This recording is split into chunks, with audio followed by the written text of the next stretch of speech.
good when police officers are going in the villages looking for the brewers of illegal, those alcohol drinks. For those people taking alcohol, when they see the police, they run away. Is it necessarily good for the police to follow them? Okay, so my question is, let's say in where there are robbers, let's at 2 a.m. Then we call a police officers. They will take more than 2 hours to reach where the robbers are. I was caught because I was not wearing my mask. I know I'm supposed to wear my mask, but probably in the process of being taken to jail or whatever, or prison, I'm treated or I'm beaten or something, and that's not right. So when I come to a police station, how in the police, what takes precedence? Do we sit down first and handle the fact that I was not wearing my mask, or the fact that there was miscarriage of justice? Which number should we call in case of emergency? Because you don't pick 999. Yeah, sure. Can you call it? As a police officer, what do you like you? Yes. Yeah. What do you think is the best way that we can fight corruption within the police force? Very surprised kwamba 90% of you hamjasoma constitution. Meaning you even don't know the meaning of constitution. How do you know your rights? Kama hujasoma constitution. How do you know your rights? Kama hujasoma chapter hata wengine hawajui the Bill of Rights. Something which is affecting you on daily basis. And you ukijua hiyo, then haki yako utaichua. Na hii maswali yote mmeuliza na hii vitu yote mmefanya, if you could have gone back to those books, hatungekuwa tunakaa hapa saa hii. Kenya National Human Rights and Equality Commission. Nani amesawa kusoma hiyo? The custodian of your rights. Kuanzia chapter 4 yote mpaka mwisho. Now, kazi ya polisi imegawanywa. Lakini ya muhimu kabisa, it is prevention of commission of offense.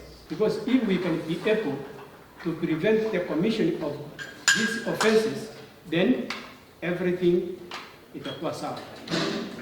So now that's where we come in, tunapata kwamba there is protection of law and property, apprehension of offenders, na zingine mingi kuelekea pale. So now iko hii mfurutano kati ya students ama wewe pia na polisi. How does it come in? Kitu ya kwanza, ukikosewa unatakiwa uende mpaka kwa police station. You have been assaulted, right? Na ukiwa assaulted, usijaribu kuretaliate kupiga hiyo mwingine, because ukimpiga mtapigana, na mkipigana, and maybe this is a public place pale nje, si nyinyi wote mnastakiwa na afraid kupigana mbele ya umati athara. Ukiandikisha ripoti, polisi, they will enter that one into the OP, and they will advise you to go to hospital, you get treated, you come back, you are given a P3, you take it to the doctor who feels it, then you bring it back. When you bring it back, then we write your statement then with your witnesses. Then we go and arrest the culprit. Of late, things are changing. You know, we have moved from the force to a service. I will call you. You will give me your number. If he knows it, I will call you. I tell you, there's a complaint here against you. Please, can you avail yourself at the police station? We hear your side of the story. Now, sometimes that guy asks the question kwamba mtu amekamatwa, amepelekwa pale within a very short time, amerudi. Why? It's because we did not have enough evidence to take this person to court. Maybe we did take this person to court for the purpose of bracing you. Na vile mlisema hapo kabla my hands were raised, yeah? Ndio huyo aumie. Kwa sababu huyo anakiweza. Anasema huyu mtu anataka akae ndani. ukiangalia na 50 hivi, huyu anaenda ndani, na akikuwa pale ndani, huyu hakuji kupeana usaidi. Ukimuuliza anasema hiyo nafikiri huyu ametosheka na hiyo punishment. At the end of the day anaachiliwa. So labda ndio huyu alikuwa anasema kwa nini mtu anakaa ndani muda kidogo na amefanya nini? Ameachiliwa. Whereby it is very wrong for you to come and make a report, but when the time comes for you to go to court and give evidence, you are not available. It's very wrong. So huyu sasa, you can go ahead and sue you. Anasue polisi, anasue nani? Wewe. For illegal prosecution. So when you go to make a report, make sure that there's enough evidence and you will avail yourself to give evidence in court. That lady umesoma hapa, the rights of an arrested person. Amesema mzuri sana kwamba you must be told why you are being arrested. If it is a genuine arrest, forget about hii ya kutembea hapa hivi. Lakini kama umefanya makosa, already you know umefanya nini? Umefanya makosa. And even you know kwamba police are looking for me. Ukifika police station, the maximum time you are supposed to be at the police station is before you are taken to court is 24 hours. If the court is not sitting, the following day ambayo kama inaweza kuwa ni holiday ama weekend kama hii, hiyo siku nyingine inafuata ya kazi, lazima ufanye nini? Upeleke kotini. If you are not being given a bond. Some make a mistake. Anafanywa hiyo madhambi na ananyamaza, analetwa station aongei. Kwa kubwa tukiingia seli pale kuuliza, hivi mtu wako na maneno hapa? Uongei. Asubuhi unapelekwa kotini. Ukifika kotini ndio unainua mkono kusema kwamba nilifanywa 1 2 3. Now a question will be asked. Why did you not raise this issue from the police station? So please, if you have been wronged during the arrest at the police station, make sure you have raised that issue and it was reported. Wapi ile mtu ya busa? In the police, when you have that firearm, there is what we call justifiable circumstances to use that firearm. That's why unaona wengine wanapiga watu risasi wanapelekwa kotini. Mtu ya busa, hiyo tunaitanga petty offense. Hiyo ni petty offense kabisa. Huwezi kupiga mtu ya busa risasi. We are trying to talk with these junior officers how to behave towards members of the public. They should know that we have moved from being a force. Now it is Kenya Police Service. And I have also, and again I've said, wewe ukifanya makosa, huyo polisi akifanya makosa, atapewa msara wake mwenyewe. It is very wrong, very, very, very wrong for one to be asking you.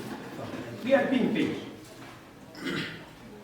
And I'm being paid simply because nikikaa pale kwa ofisi unakuja na kuandikia report, then I refer you to relevant offices for further services.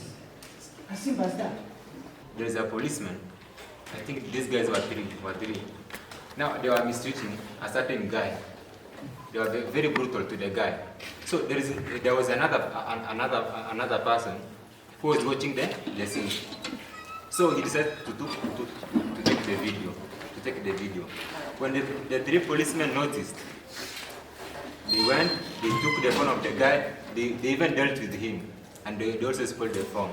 So, it's all about being real.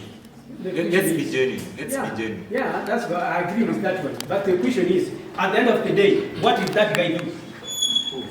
The one who was assaulted, and even his phone was crashed or whatever. The IPOA Act was enacted because the police, they were not willing to investigate themselves. In each and every society, there are those people. There's no society which is 100% civil, like everyone is right.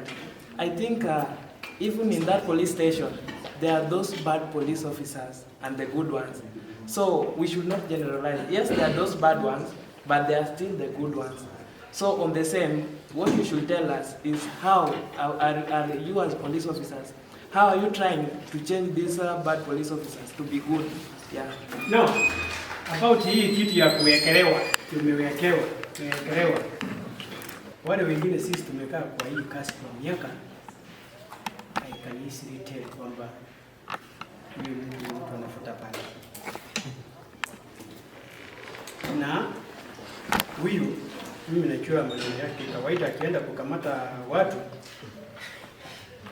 lazima akuje na mtu ya bangi. Kwani ni kuache yeye anakamata mtu ya bangi kila wakati.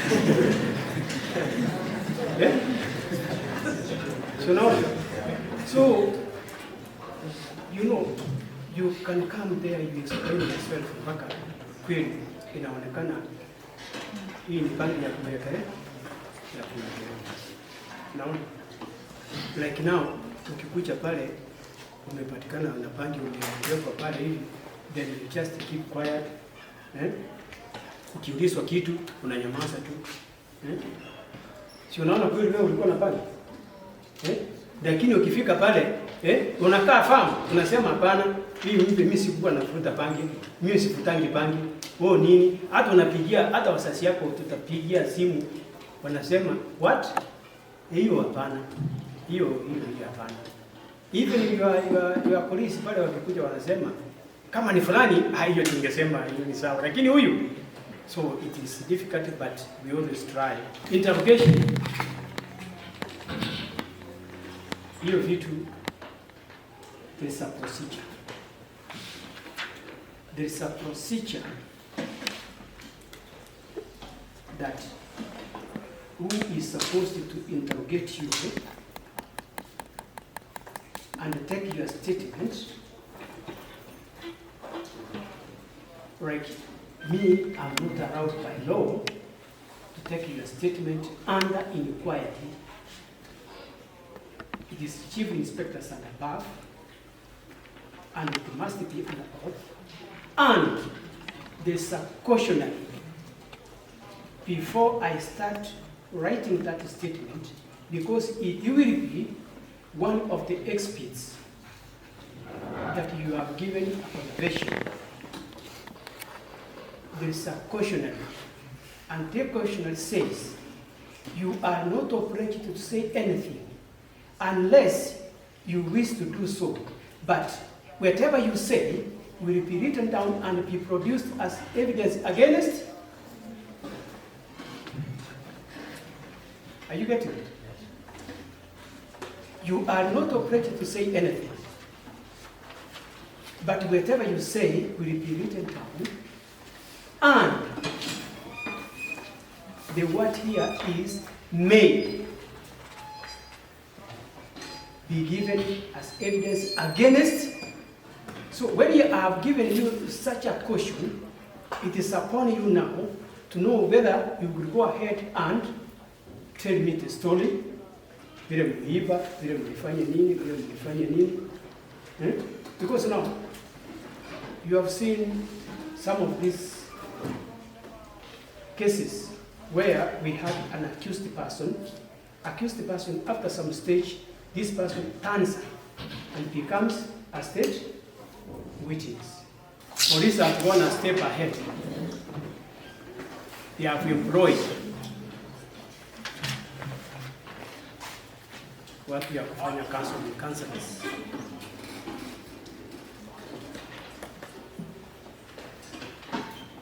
And these are doctors. So huyu kusema kwamba failures ndio wanaachiliwa, We have doctors who are doing counseling to the officers, like now hapo hadi, or within Rangata hapa, tuko na wawili.